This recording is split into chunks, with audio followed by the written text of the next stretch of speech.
ओम श्री परमात्मने नमः। इससे पहले हम ज्ञान योग के विषय में चर्चा किए थे, जिसमें आत्मचिंतन आया था। आत्मा के विषय में चिंतन किया गया था कि आत्म तत्व है क्या, जिसको आत्म तत्व विवेचन नाम से हम वीडियो जो है यूट्यूब पर डाले हैं।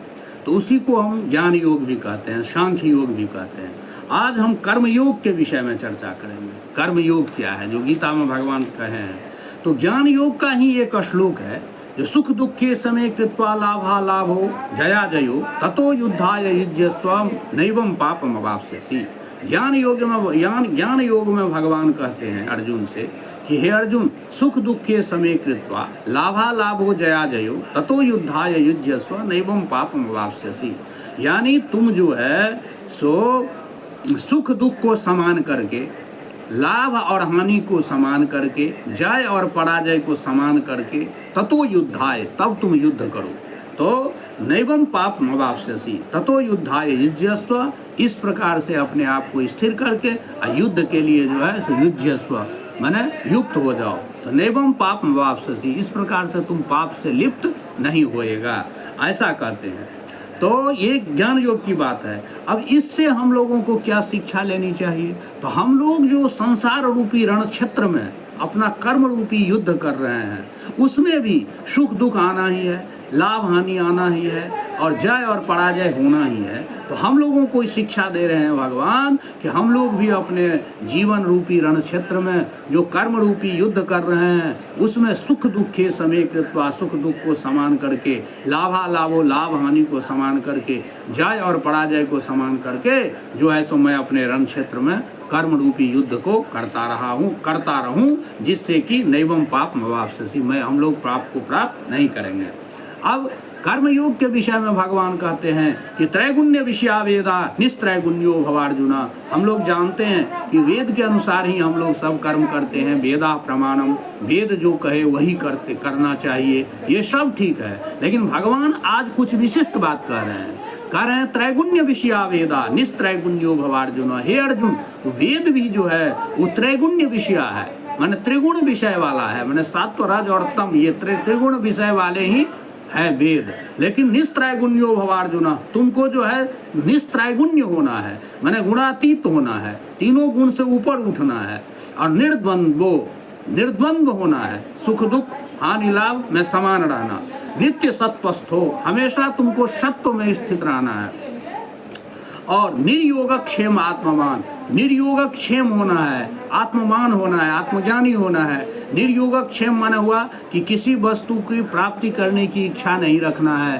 और प्राप्त वस्तु की रक्षा करने की भी चिंता नहीं करना है, उसी को निर्योग क्षेम आत्मवान कहते हैं। और कहते हैं देखो हे अर्जुन, यावन अर्थ उद्पाने सर्वतः संप्लुतोदके तावान सर्वेषु वेदेषु ब्राह्मणस्य विजानतः। कहते हैं हे अर्जुन देखो, मनुष्य चारों तरफ से परिपूर्ण जलाशय को जब प्राप्त कर लेगा, तो उसको छोटे से जलाशय में जितना तात्पर्य रह जाएगा, वही तात्पर्य रह जाता है जो ब्रह्म को तत्व से जान लेता है। उसके लिए वेद का ज्ञान जो है सो छोटे तालाब जलाशय के समान होता है। यानी कहने का आशय है कि यदि किसी व्यक्ति को चारों तरफ से परिपूर्ण जलाशय मिल जाए, तो उस व्यक्ति के लिए छोटा जलाशय जो है वह कोई मायने नहीं रखता है। उसी तरह जिस व्यक्ति को ब्रह्म ज्ञान हो जाता है, ब्रह्म तत्व का ज्ञान हो जाता है, उसके लिए वेद जो है, वेद से उसको कोई तात्पर्य नहीं रह जाता है। उसी प्रकार जैसे कि परिपूर्ण चारों तरफ से परिपूर्ण जलाशय को मिल जाने पर छोटे जलाशय का कोई वहाँ पर में उपयोगिता या आवश्यकता नहीं होती है, उसी तरह इसलिए भगवान कहते हैं वेद भी जो है वह छोटा जलाशय है, और ब्रह्म का तत्व ज्ञान जो है परिपूर्ण सभी ओर से परिपूर्ण जलाशय है। इसलिए ब्रह्म ज्ञान प्राप्त करो, वेद से भी आगे चलो, निस्त्रैगुण्य बनो। कर्मण्येवाधिकारस्ते माँ फलेषु कदाचना माँ कर्म फल हेतुर्भु माँ ते संगोस्त्व कर्मणि। अब कहते हैं कर्म योग के विषय में बहुत प्रसिद्ध श्लोक है। कहते हैं हे अर्जुन, कर्मण्येवाधिकारस्ते, ते अधिकार कर्मण्येवस्ति, तुम्हारा अधिकार कर्म में ही है। माँ फलेषु कदाचना, फल में तुम्हारा अधिकार नहीं है। माँ कर्म फल हेतुर्भु, और तुम जो है कर्म फल का हेतु मत बनो, कर्म फल का कारण मत बनो। न ते संगोस्त्व कर्मणि, और तुमको जो है अकर्म में भी आसक्ति न हो। यानी कर्म करने में भी तुमको जो है आसक्ति ना हो, यानी आसक्ति पूर्वक कर्म भी ना करो। तो इस प्रकार कर्मण्येवाधिकारस्ते, तुम्हारा अधिकार कर्म करने में ही है। माँ फलेषु कदाचन, उसके फल के विषय में चिंतन नहीं करना है। माँ कर्म फल हेतुर्भु, और कर्म के फल का कारण भी मत बनो। संगो अस्तु कर्मणि, और ना तुमको जो है सो कर्म में जो है आसक्ति हो, यानी कर्म न करने में ही आसक्ति हो, यानी कर्म करते रहो ये कहे हैं। और कर्म करो कैसे, तो कहते हैं योगस्था कुरु कर्माणि।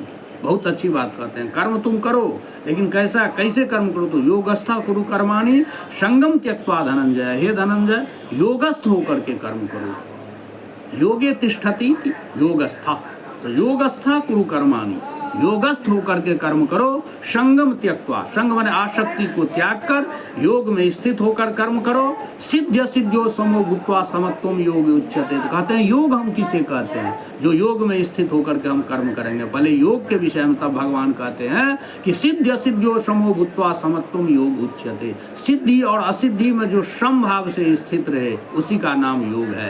यानी कहने का आशा है, हम किसी कर्म को करते हैं, किसी कॉम्पिटिटिव एग्जामिनेशन यानी कोई प्रतियोगी परीक्षा की तैयारी करते हैं, और तैयारी करने के बावजूद माने उसमें हम सफल हो जाए तो पर भी, असफल हो जाए तो पर भी समान स्थिति में रहना जो है वही है योग। यही कहते हैं सिद्ध सिद्ध्यो समो भूत्वा समत्वम योग उच्यते।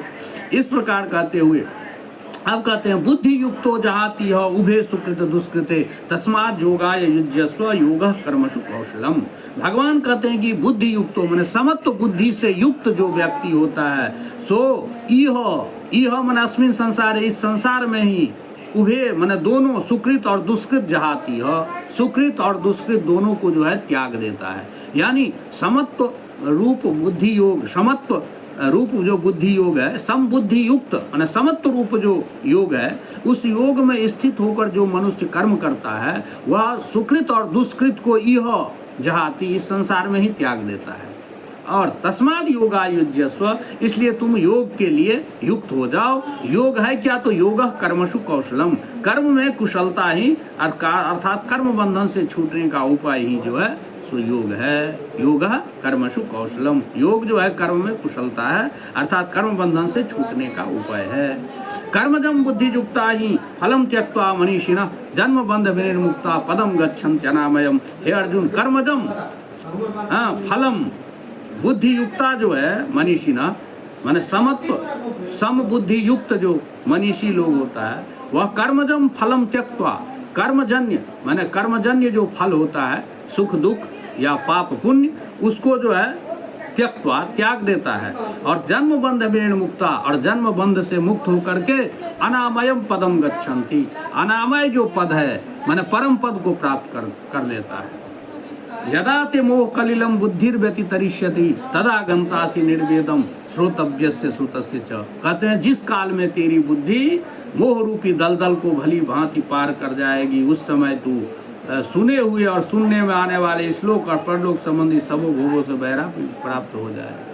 श्रुति प्रतिपन्ना ते यदास्थस्यति निश्चला समाधावाचला बुद्धि, समाधावचला बुद्धि तदा योगम अवाप्स्यसि। अब भगवान कहते हैं भांति भांति श्रुति भी प्रतिपन्ना थे, भांति भांति वचनों के सुनने से विचलित हुई तेरी ये बुद्धि जब निश्चला स्थास्यति, जब निश्चल हो जाएगी। यानी विभिन्न प्रकार की बातों को हम लोग सुनते आते हैं आजीवन, वेद के द्वारा, शास्त्र के द्वारा, संत के द्वारा, महात्मा के द्वारा, ज्ञानियों के द्वारा, और नाना प्रकार की जो श्रुति है माने ज्ञान है, उस ज्ञान को सुनते सुनते हम लोग क्या हो जाते हैं, तो संशयापन्न हो जाते हैं, माने क्या करें नहीं करें इस तरह की स्थिति में आ जाते हैं। तो भगवान कहते हैं वही बात कि श्रुति भी प्रतिपन्नाते माने भांति भांति के वचनों को सुनने से निश्चल माने विचलित जो मन है वह मन जदा निश्चला स्थास्यति, जब निश्चल हो जाएगा, स्थिर हो जाएगा, माने एक ही विषय को, एक ही ज्ञान को निर्णय कर लेगा कि हमको यही करना है, तो तदा समाधावचला बुद्धि तदा योगम अवाप्स्यसि। तब जो है समाधौ अचला बुद्धि, और समाधि में जब बुद्धि अचल हो जाएगी माने यही कर्म करना सर्वश्रेष्ठ है, ऐसा मान करके समाधि में अचल हो जाएगी, यानी भगवान के ध्यान में जो है सो अचल हो जाएगा। तदा योगम अवाप्स्यसि, तब तुम जो है सो योग को प्राप्त कर जाओगे, यानी परमात्मा को तुम्हारा जो है परमात्मा से संयोग हो जाएगा।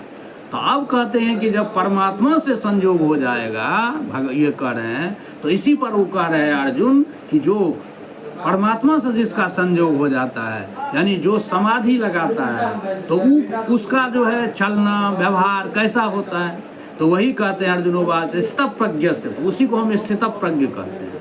तो स्थित प्रज्ञ से का भाषा समाधिस्थस्य केशव स्थित थे किम प्रभासित किमासीत व्रजेत किम, इस प्रकार का वो जो है सो वह प्रश्न करते हैं। तब भगवान कहते हैं प्रजहाति जदा कामान सर्वान पार्थ मनोगतान आत्मन्येवात्मना तुष्ट स्थित प्रज्ञ तदुच्यते। तब स्थित प्रज्ञ माने समाधि में स्थित जो संत होते हैं उनका क्या होता है व्यवहार, उसके बारे में बताते हैं। इस विषय पर का वीडियो जो है अपलोड है, आप उसको सुन सकते हैं। तो आप इसमें यहीं तक रहेगा कर्मयोग में। ओम श्री कृष्णार्पणमस्तु। कृष्णाय वासुदेवाय हरे परमात्मने प्रणतः क्लेशनाशाय गोविंदाय नमो नमः।